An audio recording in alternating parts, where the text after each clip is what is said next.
Hello, I'm SeafoodSource Editor Sean Murphy, coming to you here on day one of Seafood Expo North America. We're here on the floor of the Boston Convention and Exposition Center here in Boston. And I'm here with Dan Diermeier, who's going to be our keynote speaker today. He's the Professor of Management at Kellogg School of Management. Dr. Diermeier, thanks for joining us today. Thank you, my pleasure. And you're going to be speaking with us about reputation management. Now, obviously this is very important. Seafood dealers, buyers and sellers, you have to deal with companies that are sometimes overseas. You know, your word really is your bond, isn't Yes. it?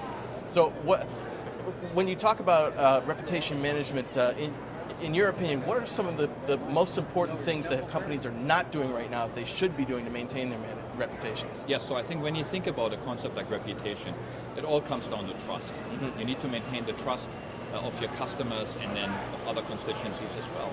And the difficulty that companies have been facing is that over the last few years, through globalization, you mentioned that, the rise of social media, and also higher expectations that customers have with respect to sustainability, labor standards, and so forth, the reputation risk of companies has really increased quite dramatically. Right. The problem is that the capabilities to manage that have not increased at the same level.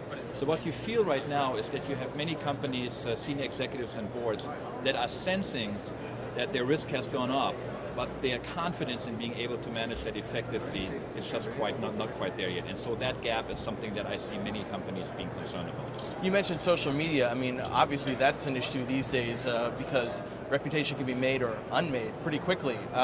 What do you think are some of the key things the company should think about in terms of social media when it comes to reputation management? So one of the consequences of social media is you don't control your message as much. There's a lot more possibility for having problems. Mm-hmm. And then of course there's the concern is that it's not always true, right? It can be rumors and anything like that. Right. So the key for companies along those lines is to really understand the entire issue landscape, what's going on, monitoring that, whether there are trends that are emerging or issues that are coming up. But then the other component is also the ability to react to emerging issues decisively and in a way that enhances trust. So there has to be a kind of assessment and risk capability, but also response capability. Okay, Dr. Diermeier, we're going to be looking forward to that. He's going to be doing our keynote speech today, talking about reputation management and how important it is. And keep watching SeafoodSource.com here for more coverage from the 2014 Seafood Expo North America.